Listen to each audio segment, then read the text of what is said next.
ఈ cyber crime నుంచి మనం కాపాడాలంటే మనకి అవేర్నెస్ ఉండాలి. సైబర్ క్రైమ్ ఎక్కడైనా కూర్చొని విదేశాల్లో కూర్చొని ఈజీగా చేయొచ్చు. వేరే స్టేట్లలో కూర్చొని వేరే రకరకాల ఫేక్ అకౌంట్స్ బ్యాంక్ అకౌంట్స్ పెట్టుకొని ఫేక్ ఫోన్ నెంబర్స్ పెట్టుకొని చేస్తున్నారు. సో సైబర్ క్రైమ్ నుంచి మనం కాపాడాలంటే మనకి అవగాహన ఉండాలి. సో ఏ రకంగా మనకి సైబర్ క్రైమ్స్ జరుగుతున్నాయో దాని మీద ప్రజల్లో అవగాహన ఉండడం చాలా చాలా ఇంపార్టెంట్. సో అందరూ కూడా ప్రజలు latest methods of cyber crime ఏమున్నాయో దాని మీద అప్రమత్తంగా ఉండాలి.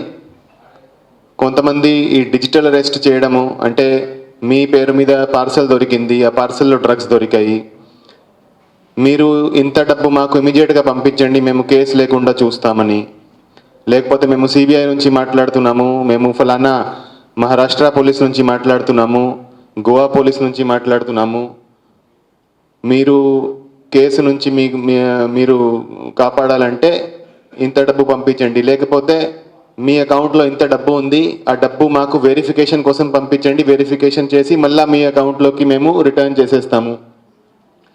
సో రకరకాల సైబర్ క్రైమ్స్ జరుగుతున్నాయి, రకరకాల మోసాలు జరుగుతున్నాయి.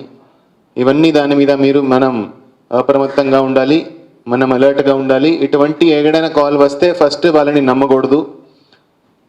ఇమీడియట్గా అట్లాంటి ఏమైనా కాల్స్ వస్తే ఇమీడియట్గా 1930 సైబర్ హెల్ప్ లైన్ నెంబర్ 1930కి కాల్ చేసి ఇట్లా మాకు కాల్ వచ్చింది, ఇలా అంటున్నారు అనేది రిపోర్ట్ చేయాలి.